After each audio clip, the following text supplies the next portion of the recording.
Hello everyone, I have to come and correct something because Amazing Spider-Man 2, I have forgotten like a few things, but there's one thing I have to talk about, which is basically a Easter egg. Is notice there was two kids yet again in there who was walking and they were talking about some scientific stuff. They're the same ones from the first movie. Yeah, the first movie you had two geeks who was walking, talking about, oh, the physics of Spider-Man is that, and like, no one can actually swing that fast because of the physics part. Yeah, it looks like those two actually made it in the movie again. Wow. So they got lucky enough to actually be iconic. And of course, other Easter eggs, which there's like another one I can think of on top of my head that I've always been talking about, and it's in the previous video, is the fact that Max Dillon's cake is green and yellow.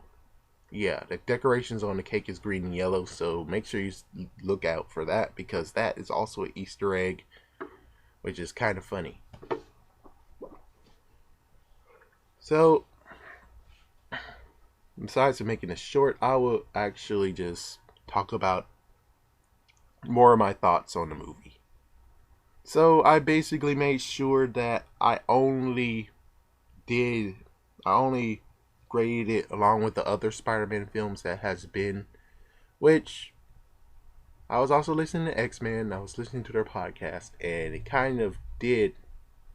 Yeah, I kind of skipped the part of where he was actually had to upgrade his web shooters, and he kept on using lots and lots of batteries, upping the ante, and they all exploded, and then all of a sudden, one of them made a flicker. So, yeah, I mean, and Electro fight, one of his web shooters got destroyed, but that was like the coolest part of it all. It's just the fact of seeing for the first time Spider-Man having to only use one web shooter because the other one has been destroyed, kind of destroyed.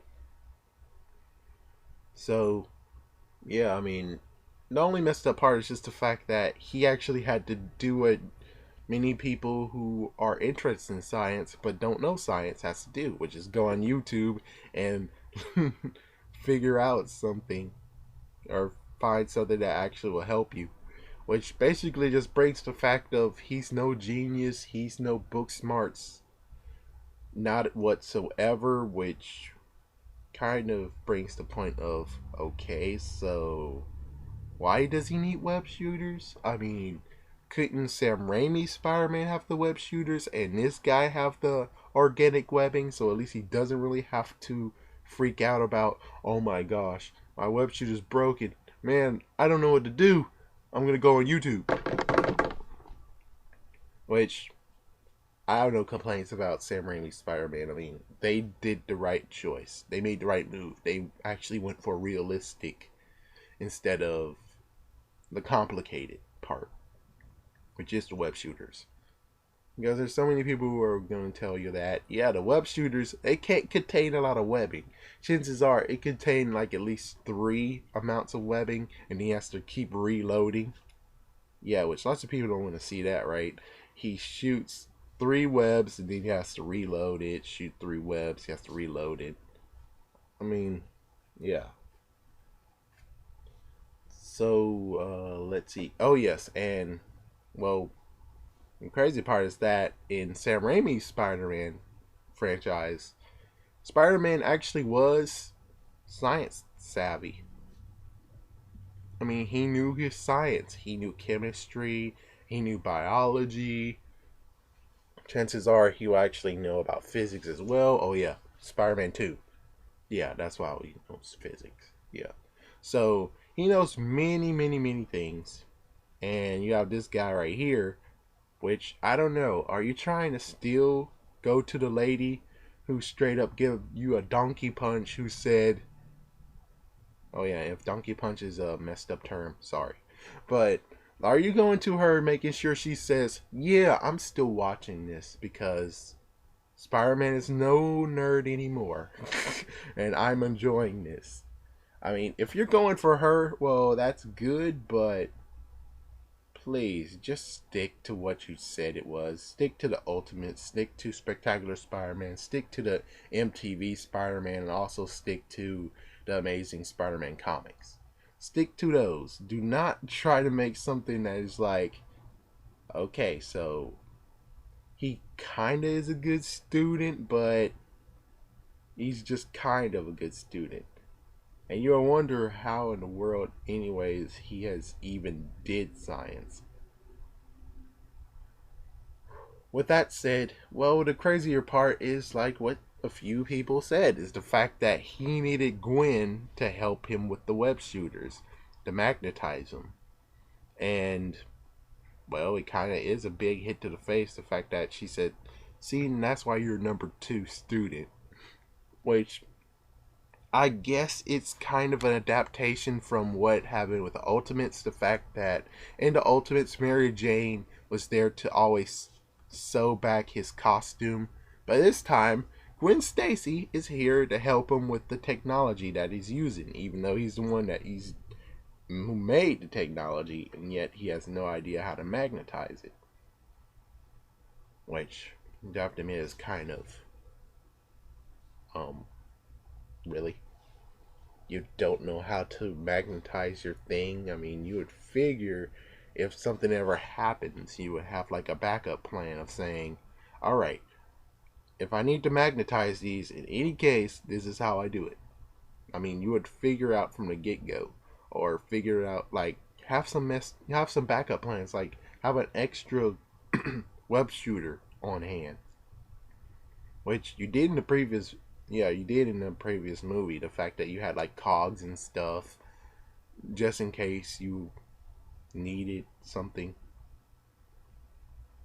Yeah, so I guess anything else is,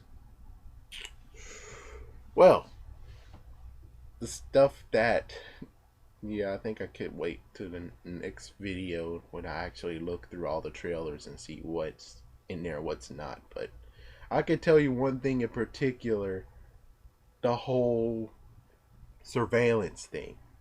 Yeah, the whole surveillance thing that they skipped. Did they know that if they had the surveillance thing in the scene, you had that scene in the movie, it could actually explain a lot of how freaking Harry knows what Gwen looks like, and you're like, oh, so you're Gwen. Wow, it's great to see you in person instead of just only talked about, even though he technically was looking at the surveillance footage. So, and plus, come on, if they have surveillance footage of Peter, doesn't that mean that chances are they'll have Peter and Gwen together? I'm just saying. And the other question is, if Oscorp is all cameraed up, even though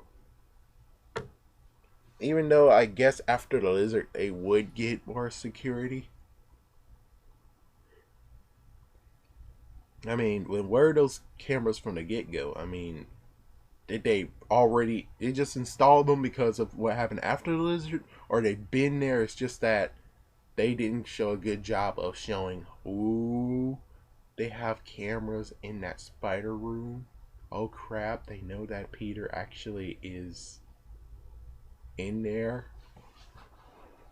Which I guess is kind of funny. Oh yeah, I remember. 7 webheads. Yeah, 7 webheads said the fact of it's supposed to have been an accident. No, dude, no. If they're going by the Ultimates, it's no accident. Because remember, in the first book, well, the first 5 books of Spider-Man, Ultimate Spider-Man, you'll find out that freaking Norman Osborn knew that the spider was gonna bite him. No, okay, never mind. I retract what I said. Yeah, because what happened in Ultimates is he got bitten by the spider, and then after that, Norman Osborn had him followed. And they were like, yeah, the kid's about to die. Kid's so about to die, so follow him. And then after that, he was more like, kill him. And then after that, he's like, okay, no, never mind, don't kill him. Yeah, so I don't know. I mean, the whole it's supposed to be an accident. Now they changed it into, well, it's supposed to happen. It didn't really supposed to happen. I mean, we just get the answer of why exactly he's still alive, then it's meant to be. I mean, really. I mean, it was an accident. I mean, I guess it was an accident. The fact that he went in there and he touched on a string. How the frick does he know if he touched on that little bio cable string, all the things will stop? I mean, yeah, he wouldn't know. Yeah, he wouldn't know at all. Even though he should have kept his hands to himself, but yeah, he didn't know about that. And that's an accident of that whole spider bite thing. Which, of course, I do have to admit that because now it turns out that the spider was encoded with his DNA, it kind of made it meant to be, so to speak. But it kind of made it more of the fact of he would survive the spider bite than he actually would die, I guess. I don't know. I guess he would have died, or I don't know. I guess the last thing to talk about is, man, I kind of forgot what I was supposed to talk about. Oh man, that's what happens when I get to have a nice, relaxing day. Excuse me. So let me just think right quick. Felicia Hardy. Yeah, she's just Felicia, but it doesn't seem like they're really building up on the character at all. They just were able to throw it out there. Chances are she's not, like I said in the previous video, chances are she's not really that of a threat to become like Black Cat or something. She's like no threat at all. Not unless they have a director's cut where she steals the cube. Now, if she stole the cube that Harry Osborn had, then chances are she could actually have potential. But for right now, I can tell you, I don't think she actually is capable of being Black Cat just yet.